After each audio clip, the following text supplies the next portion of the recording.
Mga idol, magandang araw sa inyo. Maganda itong lulutuin natin. Simpleng recipe pero masarap. At saka masustansya.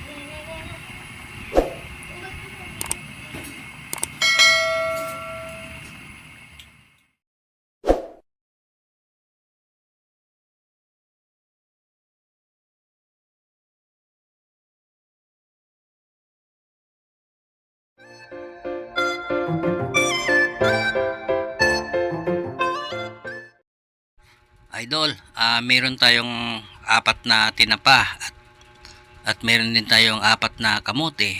Meron tayong dahon ng ampalaya at saka dahon ng malunggay.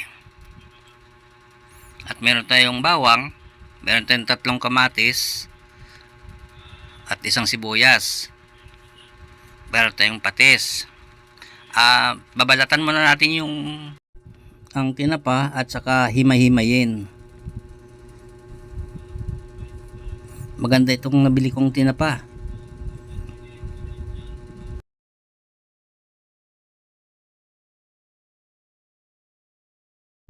Balatan na rin natin ang kamote at saka slice.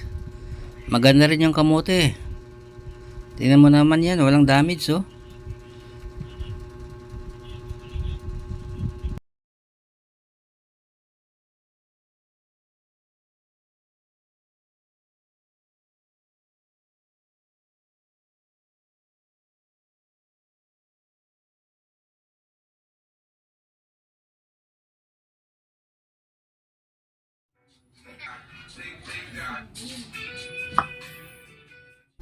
Ito maghiwa rin tayo ng kamatis.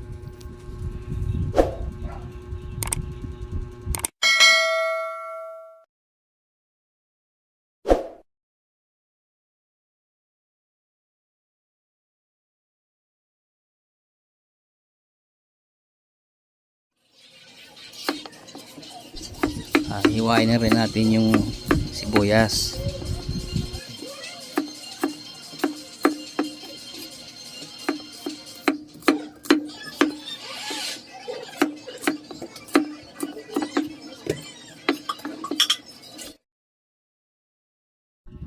Initin lang natin ng mantika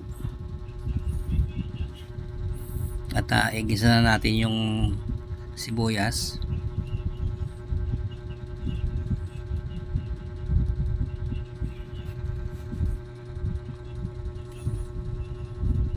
At sinunod ko na rin yung bawang. Palabasin lang natin yung aroma. At pwede na natin isunod yung kamatis.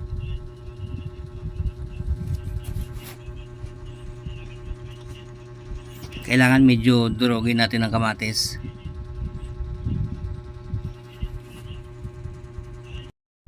At ilagay na natin yung hinimay na tinapa. Sinama ko na rin yung olo.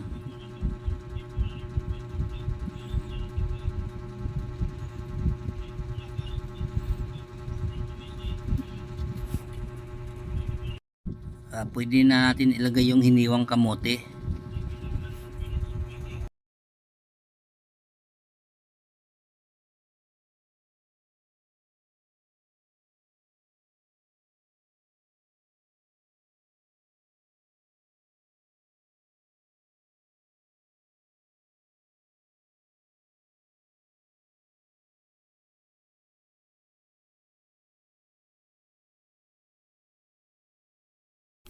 Pwede na tayo maglagay ng tubig pang sabaw at para maluto yung kamote. Yung sabaw tubig depende sa inyo kung gaano karami, no? Takpan muna natin at hintayin natin kumulo.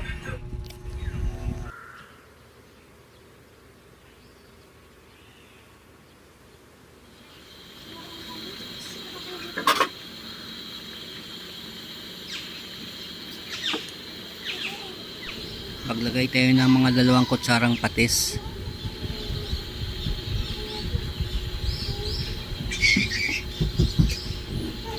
At maglagay na rin tayo ng pamintang pino.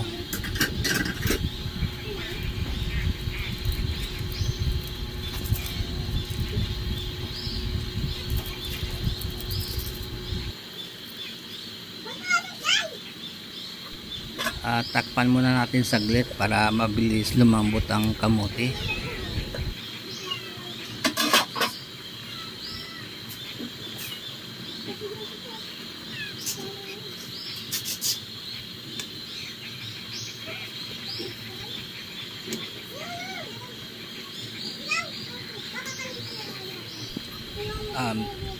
Medyo matigas pa ng konti.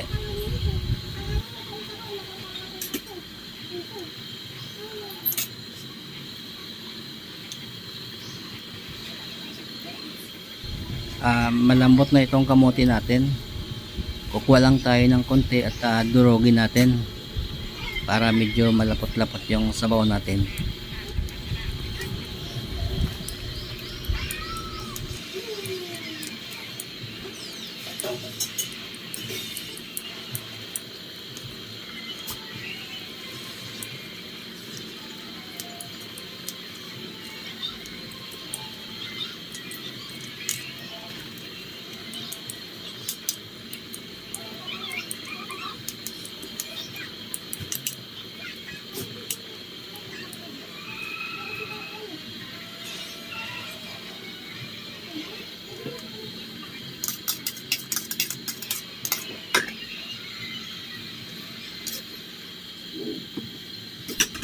Ilagay na natin yung daon ng ampalaya.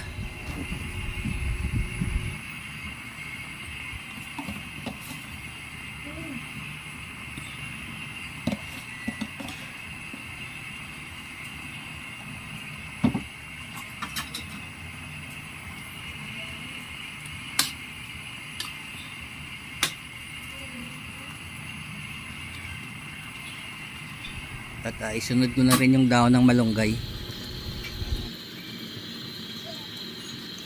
Simpleng recipe lang ito pero natikman ko masarap. Medyo matamis kasi yung kamote natin at saka medyo maalat-alat yung daon ng ampalaya. Kaya parang balance lang.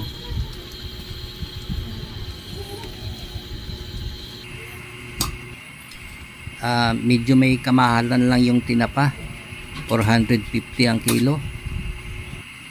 Kaya bumili lang ako ng 4 kasi panghalo lang naman natin. Masustansya ito, idol. Kamote pa lang ganda ng benefits ng kamote. Vitamin A, potassium, fiber, low calories, saka antioxidants.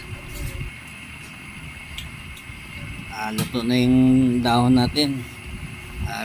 Ready to serve na ito.